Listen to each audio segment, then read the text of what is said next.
page turners, welcome back to the channel. I'm Matthew, the man with the hat who reads. And for today's video, I'm just going to reminisce a little bit. So I was downtown the other day, and they had stuff up at the library. Even though I didn't go to the library, I seen the signs out about the summer reading program is now going on. And it just kind of brought back some memories. I thought I'd kind of just share some memories today. So this video is not like a lot of the other videos I've done. We're going to be reminiscing a little bit. Summer reading program, if you don't know what that is, at least in the concept of my library, it was essentially you signed up for it, you read books, wrote down what you read, how many pages you read, how much time you spent reading, all that good stuff. And I think it was like every 10 books you got a sticker in the little book or something that they had for you to write stuff down in. After there's so many other ones, you got little prizes and stuff. And it was always my summer. That was my summer, was summer reading program. Pretty much the whole summer. It usually went from like that first week of June on through August. Through the first week of August, I think. It usually got done right before August. And of course, with that, every week was story hour. You had story hour, I think it was Tuesday mornings at like 10 o'clock. And for me, living out on the farm, I didn't see a lot of classmates during the summer months. I was usually busy with stuff here. That was like my time I saw them, was at the library for story hour. You didn't have much time to visit because, you know, you're there for story hour. And just, there's things like I said, I remember with all this summer reading program and story hour stuff. I always remember the librarian. She was literally the visual image you would get of a librarian if you had never met a librarian before. If you were like said, imagine a librarian, you'd most likely picture what I had for a librarian, which was this little older lady with like gray hair, glasses, the friendliest demeanor you ever met in your life. And even all these years later, and she passed away like 10, 15 years ago now. And even all these years later, I can still hear her voice reading stories to us sitting in the corner of that children's section of the library. I can still picture that clear as day and hear that voice in my head. And of course, with the story hours, we'd hear a bunch of different stories. There'd be the prompt arguing afterwards with other kids for those books that were read because they were brand new and everybody wanted to check them out then. And there was usually cookies from up the street from the bakery. And you can be the best baker in the world, but a bakery cookie just hits differently. I don't know what it is, if it's the atmosphere, it just tastes so much better. I don't understand it either, but...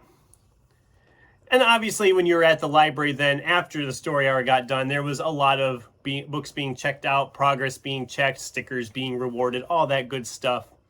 And of course, you had your favorites. Like every year when I was a kid, getting that picture book section in that summer months, it was this great book.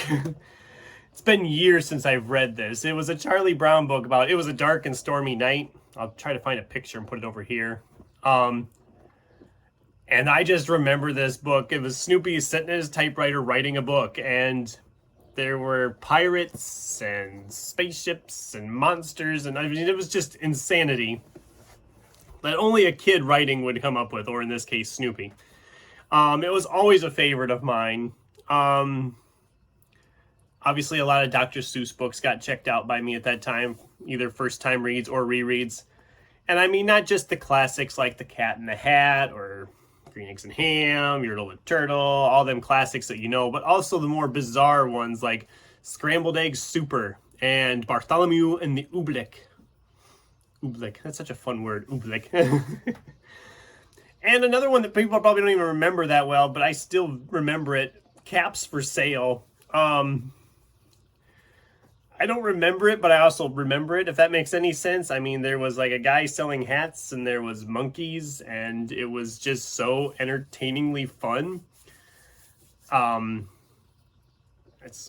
I'll have a picture over here as I'm talking about it, but it was just a book. I don't remember everything that happens, but I remember it, if that makes any sense at all. But yeah, you'd check out those books and some of them that you'd read before, and you'd come home like I did, and you're like, okay, let's raid the books we haven't read since last summer. And obviously, you eventually, as I grew older, you went from those picture books to more of the junior chapter books, you know, your Bailey School Kids type stuff. And eventually, when Harry Potter started coming out, Harry Potter was a big one. But yeah, I said about prizes that they gave. I still have one of those things that was a prize. You'd get tokens for, like, I think it was, I don't even remember how many it was, but you'd get these tokens that you could take up the street to the general store and get ice cream, either a cone or a single scoop dish. I doubt they would honor it anymore because that general store has changed owners since then. It's still there, and they still do ice cream, but I found I have one of those little plastic gold tokens yet. Like I said, it's just plastic. There's nothing, there's no monetary value to this. And like I said, they wouldn't probably honor it there anymore anyway. At this point, it's just a keepsake. It's a collectible. A collectible that's probably worth all of, what, 5 cents? A lot of value in that. But anyway, I had a lot of years. I did that every summer. That was my summer, was summer reading program. And then the last year of summer reading program, which I think was after 6th grade, or was it after 8th grade? I can't remember. The oldest ones would get to pick a bookmark from the Coffee Mill Stitchers, which was a group that stitched. I don't think they're going anymore either, actually. I've shared this bookmark before, but here it is, this nice little cloth scarecrow bookmark that is almost too nice for me to ever use. And yes, that's real buttons on there. I don't think I've ever really used this bookmark because it's just too nice. I don't want to damage it or lose it. And at this point, it's not new anymore either. So it's just kind of a little keepsake as well to remind me of them times. And it's so cool, like I said, these places that I mentioned, like the general store and the bakery and everything, because it's all still there. All in the same block as where I currently work at the theater. So I can still go to those places and do get those same things that I used to have as a kid. And of course, I can still hit the library. So that was just a rambling, wandering talk about my childhood and reading. What did you guys think? Did you participate in a summer reading program when you were a kid? Do you have any memories that are just still clear as day years later? I'd love to hear from you in the comments down below. Thanks for watching, and until next time, keep turning pages.